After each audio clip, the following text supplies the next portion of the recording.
Welcome back to my channel. और I am sorry कि मैं इस चैनल पे जो है काफ़ी दिन से वीडियो अपलोड नहीं कर रही हूँ। वो कुछ रीज़न से।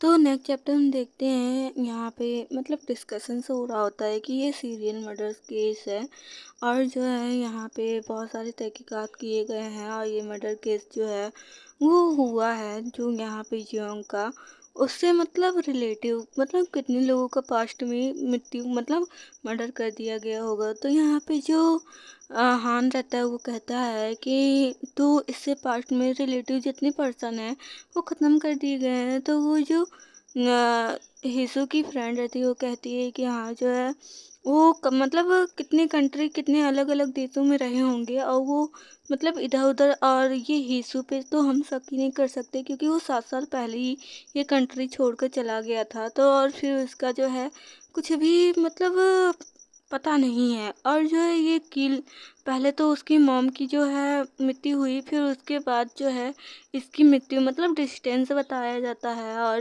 जो है उसमें डिस्कशंस काफ़ी ये लोग कर रहे होते हैं कि हाँ इसकी मृत्यु इस टाइम हुई है तो उसकी हीसो की मॉम की मृत्यु पहले हुई थी।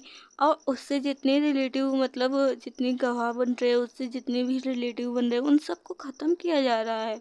और जो है तुम क्या मुझे बता सकते हो यहाँ पे हीसू की जो फ्रेंड रहती है वो बोलती है उससे कि तुम क्या मुझे बता सकते हो कि वो जो प्रोजेक्टर था उसका क्या पासवर्ड था और जो है ये कैसे खुला। तो वो कहता है कि नहीं वो बस हमारे ही मतलब फैमिली में ही ऐसा कुछ कोड है और जो है उसी से कुछ मतलब आइडिया मिला वही था। तो यहाँ पे जो हेसू की फ्रेंड रहती है वो कहती है ऐसी है यहाँ पे ये जो फाइल जो लोकेट रहता है वो पासवर्ड उसके बारे में जब वो पूछती है तो वो जो है शॉक खाता है और उसको याद करता है कि उस पासवर्ड का जो है वो क्या पासवर्ड था। और ये पासवर्ड था केलेसिया। अगर मैं ठीक से प्रोनाउंस नहीं कर पा रही हूँ तो I am so sorry. Okay. और वो इसकी मॉम का है। तो जब ये पासवर्ड वो डालता है तो खुद भी शॉक हो जाता है कि कैसे ये फाइल जो है खुल गया। और वो बताया रहता है कि हाँ ये मेरी फैमिली मेम्बर्स का ही कुछ ऐसे ही था जो मेरी फैमिली मेम्बर ही जानते हैं। तो वो कहती है कि हाँ ऐसी।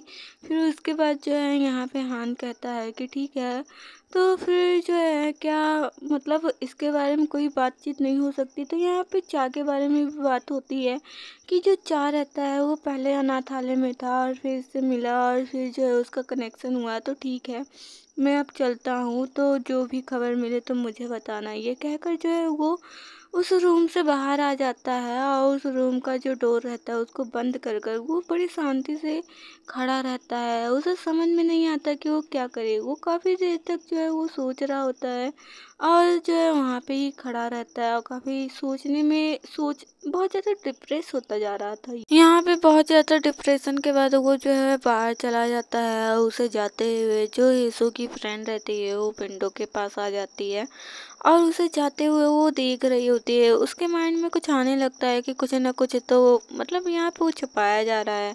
यहाँ पे शिफ्ट होता है सीन यीशु के घर और यहाँ पे जंजीरों से बंधा हुआ हमारा चा बड़े मायूसी से बैठकर विंडो की तरफ उस सनसाइड को देख रहा होता है कि यहाँ कैसे सूरज निकल रहा है। तभी जो है यहाँ पे यीशु आ जाता है जिसके पैरों के आवाज़ से वो उसकी तरफ देखता है। तो यीशु उसके पास आकर कहता है गेट ड्रेसेड चलो जो है अच्छे से क्लोथ पहन लो। यहाँ पे वो कहता है कि चलो जो है अच्छे से तुम जो है क्लोथ वगैरह पहन लो आज हमें जो है जाना है।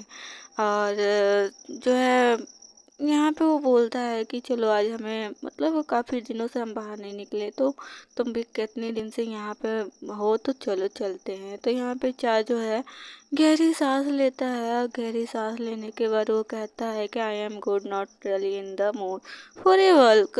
मैं मतलब मैं ठीक हूँ लेकिन मेरा मन नहीं है कि मैं टहलने के मूड में नहीं हूँ। मेरा बाहर जाने का मन नहीं है। तो यहाँ पे यीशु कहता है कि नॉट वर्क मैं मतलब सिर्फ टहलने जाने के लिए नहीं है। चलो आज हम लोग कहीं चलते हैं घूमने के लिए और तुम मतलब अच्छे से क्लॉथ पहनो और चलो आज हम लोग दूर ड्राइविंग करके कहीं घूमने चलेंगे।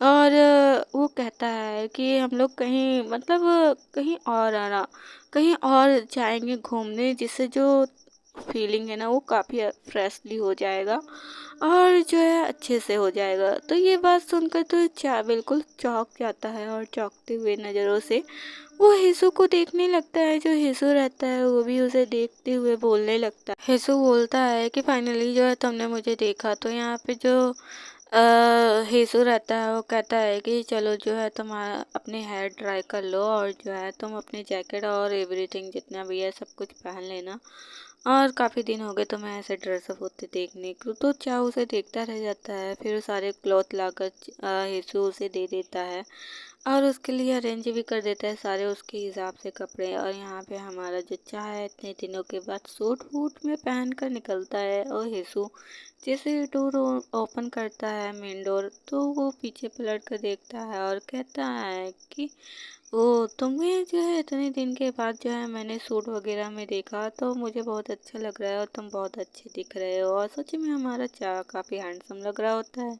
फिर वो दोनों कार से जो है ड्राइव कर कर कहीं जाने लगते हैं। यहाँ पे जो चाह रहता है बड़े नर्वसली बैठा रहता है, सोच रहा होता है कि यहाँ पे तो कोई ना कोई तो होगा ही। यहाँ पे कोस्ट मिगो करी कहीं गए होते हैं ये लोग और पास में बीच वगैरह रहता है। ये लोग पार्क कर कर बाहर निकले होते हैं। जो चाह रहता है वो अपने अराउंड में जो है अपनी आंखों से देख रहा होता है कि कहीं मतलब पब्लिक तो नहीं, मतलब वो एक भी जगह पब्लिक एरिया नहीं था, यहाँ पे कोई भी नहीं था अराउंड में।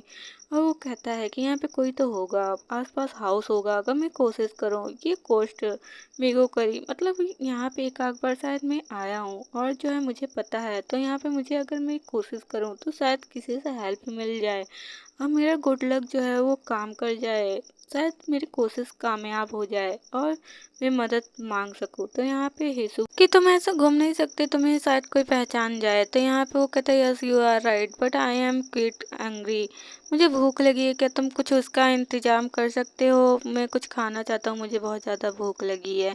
तो यहाँ पे यीशु उसे देखने लगता है और फिर जो है उससे भी शायद कुछ डाउट हो रहा हो, तो वो कहता है कि चलो कोई आसपास नियर रेस्टोरेंट है तो जो है मैं वहाँ से मतलब प्रिपेयर करता हूँ कि वहाँ से मंगवाता हूँ खाने के लिए। तो यहाँ पे चाय ये बात सुनकर वो कहता है कि ठीक नहीं नहीं मैं जाऊँगा। तो वो कहता है कि लेकिन तुम्हें कोई पहचान है? तो वो कहता है मैं अपना फेस कवर कर लूँगा। तो यहाँ पे वो कहता है कि फ़ाइन लेकिन मैं खाना चाहता हूँ, मुझे भूख लगी है, वटेवर चाहे जो भी हो लेकिन मुझे खाना चाहिए। यहाँ पे नेक्स्ट सीन हमें पुलिस स्टेशन का दिखाया जाता है और यहाँ पे जो है यीशु की जो फ्रेंड रहती है वो अपने कलीग के साथ बात कर रही होती है कि एवरी चीज़ जो है वहाँ का सब कुछ है, मतलब जो चर्च था जहाँ पे अनाथालय था वहाँ का वो पिक्चर वगैरह डिटेल वगैरह सब लेकर चली आई है और उसको दिखा रही है। तो यहाँ पे वो समझा भी रही है कि हम लोग अभी भी तक जो है हान के मतलब टच में है, क्या हमें अभी रहना चाहिए? तो वो कहती है कि हाँ उस पर निगरानी रखो, उसके फ़ोन नंबर पे कितने कॉल आ रहे हैं वो सब हर चीज़ पे। तो वो कहती है कि हाँ मैं सब चीज़ों पे, लेकिन मुझे कोई भी स्ट्रेंज नंबर या स्ट्रेंज कुछ भी नहीं दिखा, नॉर्मल ही सब कुछ दिख रहा है। और वो सब बता रही होती है, रिपोर्ट दे रही होती है। वो कहती है कि लेकिन मुझे कोई भी सरप्राइजिंग चीज़ें कुछ भी नहीं देखी। तो फिर मैं क्या बताऊँ? तो वो कहती है कि फिर भी जो है तुम्हें हान पे जो है तुम्हें नज़र रखना चाहिए। और फिर वो कुछ सोचने लगती है। यहाँ पे जो है चिप्स रूम दिखाया जाता है जहाँ पे वो मतलब इंट्रोगेशन जो उस मर्डर केस पे चल रहा है उस पर रोकने के लिए उसका सीनियर बोलता है। तो वो कहता है कि तुम्हें यहाँ रोक देना चाहिए, तुम्हें कुछ भी नहीं है। तो वो कहती है ये सीरियल मर्डर केस है, आपको ये बात समझ में आ रही है? ये कोई कॉन्सिडेंस नहीं है, ये सीरियल मर्डर केस है, मेरे पास विक्टिम्स मैं जुटा रही हूँ ना। तो यहाँ पे वो सीनियर उसको चिल्लाते हुए उसका हाथ से फाइल छीनने लगता है और कहता है स्टॉप, इस पे तुम जो है अब कुछ भी आगे नहीं करोगे, तुम कुछ नहीं कर पाओगे इसमें। तभी उसके जो फाइल्स रहते हैं वो नीचे एक एक पेपर गिरने लगते हैं। यहाँ पे जो है कोई पर्सन आता है और यहाँ पे हमारी हेसू की फ्रेंड फाइल्स मतलब पेपर्स उठा रही होती है एक एक, क्योंकि वो सारे पेपर्स को कलेक्ट की है, वो सारी इंफॉर्मेशन निकाली है। तभी आकर कोई उसके पेपर्स पे अपने पैरों को रख देता है। वो कहती है कि यू आर नाउ ह्योंग स्यो। तो नेक्स्ट चैप्टर में देखते हैं क्या होता है। Thank you for watching.